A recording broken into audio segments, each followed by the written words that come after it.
여러분, 전 세계는 몇 개의 언어가 있을까요?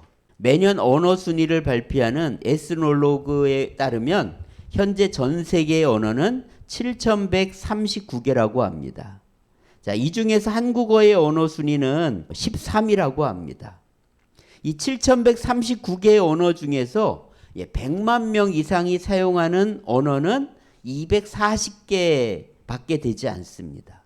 언어 사용자가 1000명도 되지 않는 언어가 무려 2000개에 달한다고 합니다. 심지어 10명 미만의 사람들이 사용하는 언어도 654개나 됩니다. 무슨 얘기냐면은 지금 언어가 사라지고 있고 21세기 끝에는 절반의 언어가 사라질 것으로 예측된다는 것입니다. 진화론자들은요, 이 언어의 기원에 대해서 이런 이론을 펼쳤습니다. 최초의 인간은 단순한 그르렁 소리 같은 소리를 내면서 원시적인 기호를 쓰다가 점점 언어가 발달했을 것이다, 이렇게 봅니다. 그러면 언어를 갖다가 연구할 때 과거로 갈수록 점점 언어는 단순해져야 됩니다. 그런데 실제로 연구 결과 과거로 갈수록 언어가 더 복잡해진다는 거예요. 오히려 점점점 언어는 단순해지고 있습니다. 진화론과는 정반대로 간다는 것이죠. 하나님은 아담 때부터 우리에게 완벽한 언어를 주셨다는 것을 증명하는 것입니다. 또 흥미롭게도요, 언어학자들은 오랫동안 언어를 세머, 하머, 야벳어로 이렇게 분류하고 있는 것을 볼 수가 있습니다. 여러분, 셈, 함, 야벳을 어디서 들어보지 않았습니까? 바로 노아의 아들들이죠. 이 고대의 언어는 바로 이 세 개의 흐름에서 출발해서 광범위에 퍼졌다, 이렇게 언어학자들은 인식하고 있는 거죠. 그들이 노아 홍수를 인정하지 않을지 몰라도 언어의 출처를 연구해 보니까 그렇게 말할 수밖에 없게 되었다는 것입니다. 근데 더 놀라운 것은 하나의 기원에서 시간이 지나면서 발전된 것이 아니라는 것이 또 밝혀집니다. 갑작스럽게 서로 관련성이 없는 고도로 복잡한 언어들이 통째로 만들어지는 것을 알게 되었다는 것입니다. 그리고 그 언어들은 민족들이 계속 나뉘면서 더 다양한 언어로 세분되어서 지금 이렇게 7,000개나 되는 많은 언어가 생기게 되었다는 거죠. 학자들은 복잡하게 분석하지만 성경을 공부한 우리는 그 이유를 쉽게 이해할 수가 있습니다. 인간의 기원부터 시작해서 이 근본적인 궁금증들은 성경에서 알려주고 있기 때문입니다. 원래 인간은 아담과 하와로부터 시작되어서 온 세상에 퍼졌습니다. 안타까운 것은 아담 이후 1600년 정도 되었을 때 죄악으로 인해서 하나님은 노아 홍수로 세상을 심판하셨다는 것이죠. 그래서 이 노아 홍수 이후에 다시 노아의 가족 셈과 함과 야벳으로부터 다시 인류가 시작되었습니다. 2003년에 일단락된 인간 게놈 프로젝트에 의하면 인종은 하나라는 것이 증명되었습니다. 자, 언어를 연구한 학자들이 말하는 것처럼 셈과 함과 야벳으로부터 언어가 나뉘었습니다. 이렇게 진화론이 얼마나 허구인지 언어의 뿌리만 봐도 알 수가 있습니다. 그런데 여기서 우리가 궁금한 것이 있죠. 그것은 바로 아니 어떻게 한 가족인데 다른 언어를 쓰게 되었느냐는 문제입니다. 또 두 번째는 홍수로 인해서 세상이 물로 가득 찼었는데 그럼 빙하는 언제 어떻게 만들어졌냐는 거죠. 자, 세 번째는 당시에 배가 없는데 어떻게 섬들까지 온 인류가 구석구석 퍼질 수 있었냐는 것입니다. 네 번째는 성경에 보면 최초의 인류는 900세 이상 살았는데 왜 지금 우리는 100세 정도밖에 살지 못하는가? 이거에 대한 궁금증이 우리가 풀 수가 있는데요. 특별히 오늘 말씀에서 이것들이 다 해결됩니다. 놀랍지 않습니까? 자, 노아 홍수 심판 후에 노아의 세 자녀로부터 인류는 다시 번성하기 시작합니다. 일반적으로 야벳은 유럽인들의 조상이 되었고 함은 아프리카, 아라비아의 흑인들의 조상이 됩니다. 셈은 이란과 소아시아 등 황색 인종의 조상이라고 간단하게 설명할 수가 있습니다. 안타까운 것은 이 노아의 홍수를 통해서 세상이 심판받고 다시 시작되었지만 사람들의 죄악은 변함이 없었다는 거예요. 그래서 노아 홍수 한 100년 정도 되었을 때 엄청난 위기가 다시 찾아옵니다. 자, 10장 25절 말씀 한번 같이 읽어보겠습니다. 에벨은 두 아들을 낳고 하나의 이름을 벨렉이라 하였으니 그때 세상이 나뉘었으며, 노아의 5대 후손인 벨렉 때 세상이 나뉘었다 이렇게 성경은 말하고 있습니다. 이 세상을 나눈 것을 누가 주도한 걸까요? 자, 10장 8절부터 10절 보면은요, 그게 니므롯이라는 것을 이야기합니다. 한번 읽어보겠습니다. 구스가 또 니므롯을 낳았으니 그는 세상의 첫 용사라. 그가 여호와 앞에서 용감한 사냥꾼이 되었으므로 속담에 이르기를 아문은 여호와 앞에 니므롯같이 용감한 사냥꾼이로다 하더라. 그의 나라는 시날 땅의 바벨과 에렉과 악갓과 갈레에서 시작되었으며, 특별히 이 함의 손자인 니므롯에 대해서 이야기하고 있습니다. 자, 니므롯은요, 세상의 첫 용사다 이렇게 말합니다. 여기서 용사라는 말은 폭군, 압제자를 말하는 것입니다. 그리고 여호와 앞에서 여호와를 대적하는 용감한 사냥꾼이 되었다 말합니다. 여기서 용감한 사냥꾼이란 말은 강력한 세력을 구축한 권력을 가진 창시자가 되었다는 것을 이야기하는 것입니다. 자, 그가 다스린 땅이 어디예요? 시날 땅의 바벨이라고 말하고 있죠. 여러분, 이 바벨 하면 오늘 말씀하고 연결되죠? 바로 바벨탑을 쌓은 그곳의 주도적인 사람이 누구냐? 바로 함의 손자인 니므롯으로부터 시작되었다는 것을 이야기하고 있는 것입니다. 자, 그러면 여러분, 왜 바벨탑을 쌓은 걸까요? 하나의 멋진 건축물을 세운 걸까요? 아닙니다. 자, 오늘 말씀에 보면은요, 4절에 보면은 그 이유를 세 가지로 말합니다. 한번 같이 읽어보겠습니다. 또 말하되 자, 성읍과 탑을 건설하여 그 탑 꼭대기를 하늘에 닿게 하여 우리 이름을 내고 온 지면에 흩어짐을 면하자 하였더니, 자, 이 바벨탑을 쌓은 이유가 뭘까요? 자, 세 가지로 설명하죠. 첫 번째는 하늘에 닿게 하자. 이 하늘에 닿게 하자는 것은 하나님같이 되겠다는 것입니다. 하나님처럼 높아지겠다는 거예요. 인간의 교만을 의미하는 것입니다. 바로 선악과를 따먹었던 그 하나님과 같이 되려는 인간의 죄악이 다시 이 바벨탑으로 드러났다는 거죠. 결국 바벨탑은 뭐예요? 작은 선악과라고도 볼 수 있습니다. 자, 두 번째는요, 우리 이름을 내자. 다시 말하면 우리가 주인이다. 우리가 이 세상을 다스리자. 우리 마음대로 하자, 이런 겁니다. 자, 세 번째는요, 흩어짐을 면하자 이렇게 말합니다. 노아 홍수 때문에 흩어졌고 멸망을 당했는데 우리가 탑을 높게 쌓아서 어떤 곳에도 우리가 흩어지지 말고 우리는 멸망할 수 없다, 이런 연합을 주도한 것입니다. 바로 이것이 바벨탑의 근본 원리라는 것이죠. 종말의 때 보면은 바벨론이라는 세계 정부를 만들어서 하나님께 대적하는 것을 볼 수가 있습니다. 바로 그런 현상이 이 바벨탑에서부터 나타난 것이죠. 자, 하나님은 아담과 노아에게 분명히 축복하셨어요. 생육하고 번성하여 땅에 충만하라. 하나님은 우리가 흩어져서 하나님의 뜻을 온 땅에 펼치는 삶을 살기를 원하십니다. 우리끼리는 옳지 않습니다. 교회는 세상을 섬기고 선교하는 사명을 감당해야 됩니다. 근데 우리만의 왕국을 세우려고 하는 것은 결국 니므롯 같은 바벨탑을 쌓는 것과 같습니다. 요즘 왜 교회가 욕을 먹을까? 그것은 바로 교회들이 사명을 감당하지 않고 바벨탑을 쌓기 때문일 것입니다. 지금 지진으로 고통당하는 튀르키예나 시리아 사람들을 섬기는 일에 우리가 앞장서야 될 것입니다.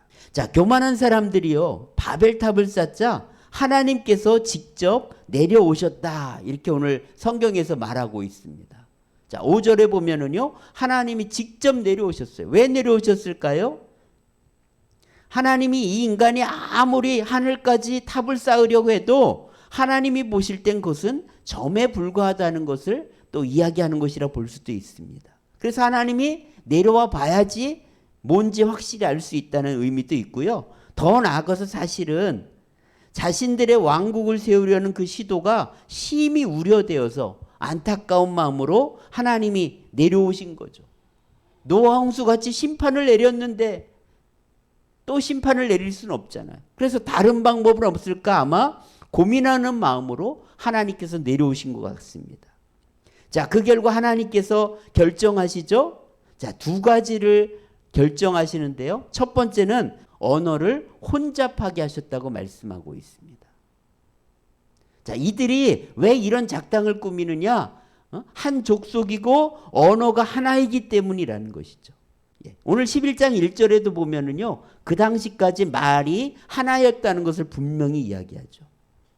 그런데 이 바벨탑을 쌓은 것으로 인해서 하나님이 셈과 함과 야벳 이렇게 족속별로 언어를 혼잡하게 하셨고, 다시 70개 되는 부족별로 언어를 혼잡하게 하셨다는 것입니다. 그래서 서로 말이 통하지 않으니까 바벨탑 쌓는 일이 중단된 것입니다. 세계 성서 공회에 의하면 7,359개의 언어가 있다고 말합니다. 그런데 성경으로 번역된 언어는 거의 절반 정도 되는 3,524개의 언어로 성경이 번역되었습니다. 인구로 하면은요 97%에 해당합니다. 언어로 하면은 절반밖에 안 되지만 인구로 했을 때는 97%의 사람들에게 성경이 주어져 있다는 것입니다. 아직도 성경이 없는 언어는 3,852개나 됩니다. 지금도 많은 선교사님들이 말을 배우고 글을 만들어주고 성경을 번역해서 매년 50개에서 90개 정도의 언어로 성경이 번역되고 있습니다. 2,000개의 언어는 사용자가 1,000명도 되지 않는 것을 고려해 볼 때 이제 모든 사람들에게 성경을 주는 일은 얼마 남지 않았다고 볼 수가 있습니다. 모든 족속 땅끝까지 복음을 전하라는 지상명령 성취가 얼마 남지 않았다는 것을 우리는 늘 기억해야 됩니다. 자, 하나님께서 두 번째로 이 바벨탑을 쌓은 결과 하신 일이 뭘까요? 그것은 바로 지면에 사람들을 다 흩은 것입니다. 모여 살던 사람들을 전 세계로 흩었다는 거예요. 이 바벨탑이 바로 사람들이 흩어지는 계기가 됩니다. 여러분, 어떻게 흩었을까요? 성경에는 명확한 근거는 없지만 과학자들의 연구를 통해서 바로 이 홍수 심판 이후에 빙하 시대가 찾아왔다, 이렇게 설명하고 있습니다.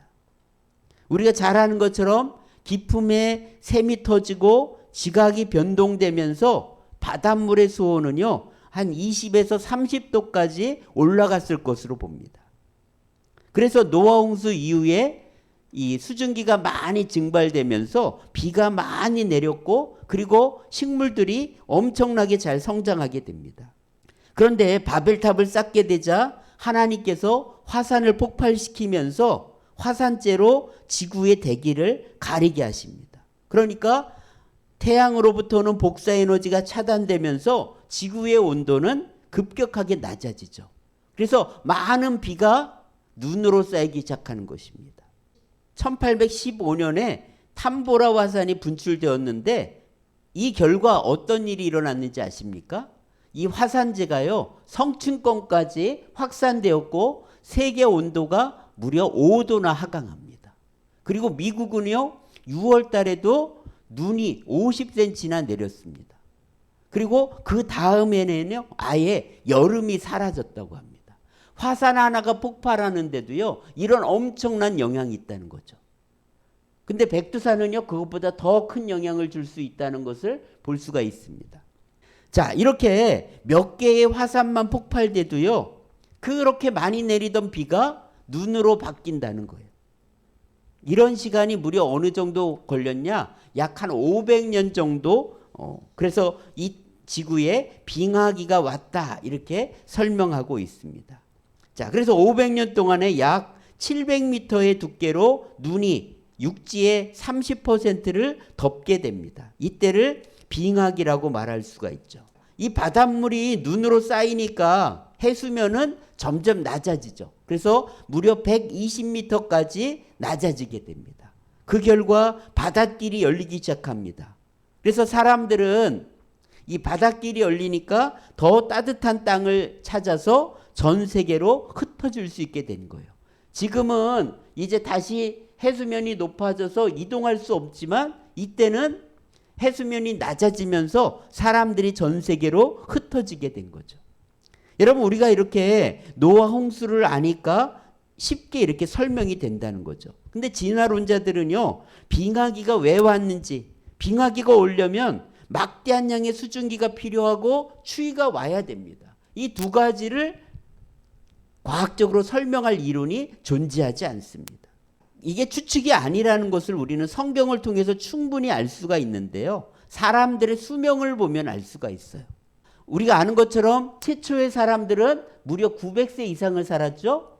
그런데 노아 홍수 이후에 세상이 이제 깨어지면서 사람들의 수명이 절반으로 줄어듭니다. 그래서 노아 홍수 이후에 수명이 450세 정도로 줄어들죠. 자, 그런데 또 다시 수명이 절반으로 줄어드는 계기가 있죠. 자, 그게 뭐예요? 바로 이 벨렉 이후에 바벨탑 사건이라고 볼 수 있습니다. 그럼 이때 무슨 일이 생겼기 때문에 이렇게 수명이 줄었을까? 그 엄청난 재앙은 바로 빙하기라고 볼 수 있다는 것입니다. 그래서 이 바벨탑을 쌓음으로 인해서 빙하기가 온 거죠. 바로 이 빙하기에 살았던 사람의 이야기가 있는데 그게 바로 욥의 이야기입니다. 그래서 욥기를 읽어보면 추위나 얼음, 눈, 폭풍 같은 것이 여러 번 언급됩니다. 그리고 그때까지는 공룡이 완전히 멸종되지 않았기 때문에 탄닌, 리워야단, 베헤못 같은 것을 이야기하고 있습니다. 이 빙하기 때 공룡이 멸종되고 있었던 것을 우리가 추측해 볼 수가 있습니다. 자, 이렇게 벨렉 이후에요, 500년간 빙하기가 왔고 바벨탑 사건으로 해서 결국 사람들은 흩어지게 되었죠. 자, 흩어지자 하나님은 이제 해빙기를 줍니다. 그래서 더 이상 왕래하지 못하도록 바다 수면을 상승시키는 것이죠. 그래서 이 해빙기에 이제 사람들은 대륙과 대륙이 끊어지면서 이제 3,500년 이상 이동할 수 없게 되는 것입니다. 자, 빙하가 녹으면서 생긴 일이 있는데 특별히 그게 뭐냐면 육상 동물들이 매몰되면서 동물 화석들이 이때 만들어지게 됩니다. 화석의 0.0025%만이 동물 화석인데 이 동물 화석이 바로 언제 만들어졌냐? 바로 이 해빙기 때 만들어졌다는 거예요. 그래서 공룡들이 많이 나오는 것입니다. 자, 그리고 이 노아 홍수로 쌓인 퇴적층들이 빙하가 이동하면서 바로 그랜드 캐년 같은 지질 구조들을 만들었다고 볼 수가 있습니다. 자, 오늘날 사람들은요, 빙하가 녹는 걸 보면서 지구 온난화와 탄소 문제를 많이 언급합니다. 그런데요, 여러분, CO2는 온난화에 5%밖에 영향을 주지 않습니다. 대부분 바다에서 이 CO2가 나온다는 거예요. 현재 빙하가 녹는 것은요, 그리 이상한 문제가 아닙니다. 왜요? 지구에는 원래 빙하가 없었습니다. 바벨탑 때문에 빙하가 생긴 것이죠. 그러니까 여러분, 온난화와 지구 멸망의 주범은 CO2가 아니라는 거예요. 그럼 뭘까요? 지구 멸망의 근본적인 원인은 인간의 죄악입니다. 여러분, 어쩌면 이 세상 사람들은 그걸 감추기 위해서 CO2에다가 집중하고 있는 것이 아닌가 생각돼요. 여러분, 속지 말아야 됩니다. 세상은 점점 뭉쳐서 하나님 없는 제국을 만들려고 할 것입니다. 그럴수록 우리가 해야 되는 뭘까요? 흩어져서 복음을 전하고 사람들에게 창조주 하나님이 바로 우리의 구원자이신 것을, 우리를 만드신 분이라는 것을 사람들에게 전해야 된다는 것입니다. 그래서 온 땅에 복음이 전해지고 하나님의 이름만이 오직 높아질 수 있도록 하는 일을 우리가 해야 되는 것입니다. 이렇게 하나님께서 모든 것을 주도하고 계시고 또 하나님께서 우리를 다스리고 있음을 늘 기억하면서 우리가 더 믿음으로 살아가는 기회가 되었으면 좋겠습니다. 여러분, 하나님을 알고 하나님을 잘 믿는 것, 이것이 바로 사는 길이라는 것을 여러분 잊지 말았으면 좋겠어요. 지구 멸망의 주범은 뭐라고요? 인간의 죄악입니다. 오늘 우리가 멸망하는 그 이유도 뭘까요? 바로 우리의 죄악 때문입니다. 우리의 죄를 회개하고 믿음으로 살아가는 것. 인간의 바벨탑을 쌓지 말고 하나님을 높이며 살아가는 것, 이것이 생명의 길이라는 것을 늘 잊지 말았으면 좋겠습니다.